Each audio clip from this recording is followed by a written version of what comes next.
बड़ा पाव हर किसी को खाना बहुत ही पसंद है।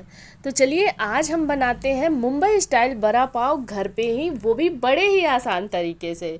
तो hello friends, welcome back to my channel. तो चलिए शुरू करते हैं आज की ये बहुत ही मज़ेदार रेसिपी। तो इस रेसिपी को बनाने के लिए मैंने लिया है 1 कप बेसन। बेसन को मैंने अच्छे से छान के यूज़ में लिया है। आधी चम्मच डालेंगे हल्दी पाउडर, आधी चम्मच लाल मिर्च पाउडर और नमक स्वाद के अनुसार। थोड़ा पानी ऐड करेंगे और इसको अच्छे से मिक्स करेंगे। तो फ्रेंड्स, मिक्स करते समय इस बात का ध्यान रखिए कि पानी की मात्रा हम थोड़े थोड़े ऐड करेंगे। एकदम से इसका एक थिक बैटर बनाना है। तो आप देख सकते हैं मैं लगभग 2 चम्मच पानी का इस्तेमाल और की हूँ। और इसके बाद इसकी कंसिस्टेंसी आप देख सकते हैं कि कुछ इस तरीके की है। लास्ट में इसे हम अभी रख देंगे साइड में। तो चलिए कुछ तैयारियां और करते हैं। तो एक मिक्सर ग्राइंडर जार लेंगे और उसमें लेंगे छिली हुई लहसुन की कलियां, हरी मिर्च और थोड़ी सी अदरक। और इसका हम इस तरीके से एक दरदरा पेस्ट बना लेंगे और इसे हम एक प्लेट में निकाल लेंगे। इसका यूज़ हम बाद में करेंगे। अब वापस से सेम कंटेनर में हम डालेंगे 1 मुट्ठी फ्रेश हरा धनिया, 2 कली लहसुन, थोड़ी सी अदरक, नमक, नींबू का रस 1 चम्मच और थोड़ा पानी डाल देंगे। और इसके बाद हम एक बहुत ही मज़ेदार चटनी तैयार कर लेंगे। तो ये लीजिए, ये चटनी बनके रेडी हो गई है। तो चलिए इसे भी एक बाउल में निकाल लेते हैं। फ्रेंड्स, बड़ा पाव ना खाने में बहुत मज़े की लगती है, लेकिन इसे बनाना हम लोग सोचते हैं कि बहुत मुश्किल है। तो आज हम बड़े ही आसान तरीके से बताएंगे। तो एक कढ़ाई में गरम करेंगे तेल, उसमें डालेंगे 1 चम्मच राई, 1 चम्मच जीरा, थोड़ी सी हींग और कड़ी पत्ता। फ्रेश कड़ी पत्ता का यूज़ करें, बहुत बढ़िया फ्लेवर आएगी। साथ में जाएगी इसमें कटी हुई हरी मिर्च है। अगर बच्चों के लिए बना रहे हैं तो ज़्यादा मिर्च का इस्तेमाल ना करें। और इसको थोड़ा सा भून लेंगे और उसके बाद इसमें जो हमने वो दरदरा पेस्ट तैयार किया था वो भी डाल लेंगे। थोड़ी सी हल्दी पाउडर डाल देंगे। साथ ही इसमें डालेंगे आलू का मसाला। तो ये आलू हमने पहले से बॉईल करके रख लिए थे और उसको अच्छे से मिक्स कर लेंगे। ध्यान रहे आलू को ठंडा होने के बाद ही हम इसे यूज़ में लेंगे। तो ये आलू का मसाला बहुत ही कमाल का बनेगा। इससे जो बड़ा पाव का जो बड़ा बनेगा ना, वो बहुत ही अच्छा बनेगा। तो इसे इस तरीके से हम मिक्स करते जाएंगे।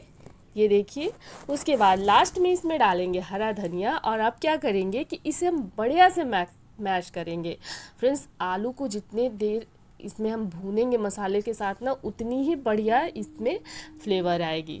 तो बस अब गैस को कर लेंगे बंद और ये मसाले को हम एक प्लेट में निकाल लेंगे और इसे पूरी तरह से ठंडा होने के देंगे।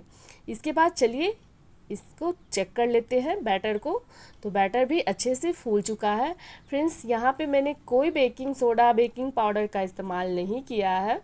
इसे इसी तरीके से पहले से घोल के तैयार कर लेंगे। और चलिए अब हम वड़ा बना लेते हैं। तो थोड़े से आलू के मसाला को हाथ में लेंगे और इसे गोल गोल इस तरीके से चिकना कर लेंगे। तो ये देखिए, मैंने यहाँ पे टोटल 6 पीस वड़ा बना के तैयार कर लिया है। और अब क्या करेंगे कि मैंने पहले से ही कढ़ाई में तेल को गर्म होने के लिए चढ़ा दिया था। तेल गर्म हो चुका था तो 1 चम्मच गरम तेल इसमें डाल देंगे।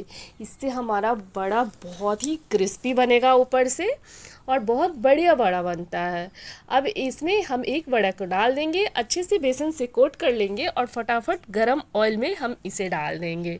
ऑयल का अच्छे से गरम होना बहुत ज़रूरी है, ये इम्पॉर्टेंट टिप्स है।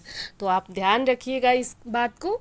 उसके बाद क्या करेंगे कि 1 स्पून से गरम ऑयल को हम इन वड़ों के ऊपर डालते जाएंगे। 2 मिनट तक ऐसे ही छोड़ देंगे और उसके बाद हम इसे पलटते जाएंगे। तो आप देख सकते हैं इस तरीके से वड़े आपस में बिल्कुल नहीं चिपकते हैं, बहुत अच्छे और एकदम से क्रिस्पी करारे वड़े बनते हैं। तो ये लीजिए, वड़े बन के तैयार हो गए हैं। आप चाहे तो इसे ऐसे ही खा सकते हैं। मुंबई में इसे ही बटाटा वड़ा कहते हैं। तो चलिए इसे हम निकाल लेते हैं और साथ ही वड़ों को तलते समय ये जो छोटी छोटी बूंदी के शेप के जो झारे बने हैं ना, इन्हें भी निकाल लेंगे। बचे हुए बेसन से हम इस तरीके से बेसन की जो बूंदी टाइप की होती है या झारे जो भी कहते हो आप, उसे बना लेंगे और इसी से एक कमाल की चटनी बनेगी।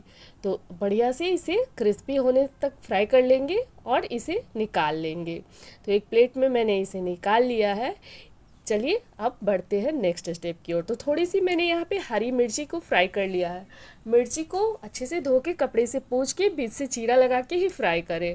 और जब मिर्ची गर्म हो तभी मैंने ऊपर से इसमें थोड़ा सा काला नमक स्प्रिंकल कर दिया है। तो ये लीजिए, वड़े बन के हो गए हैं रेडी। और इधर ये बूंदी भी रेडी हो गई है। तो चलिए अब बढ़ते हैं नेक्स्ट प्रोसेस की तरफ। तो एक मिक्सर ग्राइंडर जार लेंगे, उसमें लेंगे थोड़ी सी भुनी हुई मूंगफली और ये बेसन की जो हमने बूंदी झाड़ा जो भी कहते हैं तैयार किया है वो। थोड़ी सी लाल मिर्च लेंगे, कम तीखी वाली मिर्च का इस्तेमाल किया है मैंने। थोड़ी सी लहसुन, अदरक, कश्मीरी रेड चिली पाउडर 1 चम्मच और नमक लेंगे और इनको अच्छे से हम ड्राई पीस लेंगे। तो ये लीजिए, ये एक बढ़िया चटपटा मसाला बन के हो गया है तैयार। आप इसे मूंगफली की चटनी बोल सकते हैं या ये मुंबई में ना बड़ा पाव के साथ ये ज़रूर से मिलता है। तो इसे मैंने साइड में रख लिया है। और यहाँ पे मेरे पास थोड़ी सी इमली की चटनी थी। सिंपल इमली और गुड़ की जो चटनी होती है मेरे चैनल पे अपलोड है, आप जाके देख सकते हैं। मैंने यहाँ पे वो रेसिपी शेयर नहीं की है, मेरे पास पहले से ही चटनी बनी हुई थी तो मैंने उसी को यूज में लिया है। अब यहाँ पे मैंने लिया है ये पाव। ये पाव ब्रेड आसानी से आपको किसी भी जनरल स्टोर में मिल जाएगी। उसके बाद क्या करेंगे, इसे इस तरीके से कट करेंगे और एक साइड पे हम लगाएंगे ये जो मूंगफली का चटपटा मसाला बनाया है वो। साथ ही दूसरे साइड में हम लगाएंगे इसमें चटपटी हरी चटनी और ये इमली की खट्टी मीठी चटनी। उसके बाद वड़े को इसके ऊपर रखेंगे और इस पे डालेंगे ये फ्राई की हुई मिर्च। बस इसे बंद कर देना है।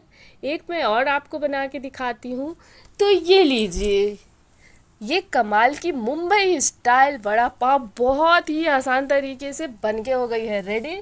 तो अगर आपको रेसिपी अच्छी लगी हो तो प्लीज़ वीडियो को लाइक करें, चैनल पे नए हैं तो सब्सक्राइब करें और इस रेसिपी को ज़रूर से ट्राई करें।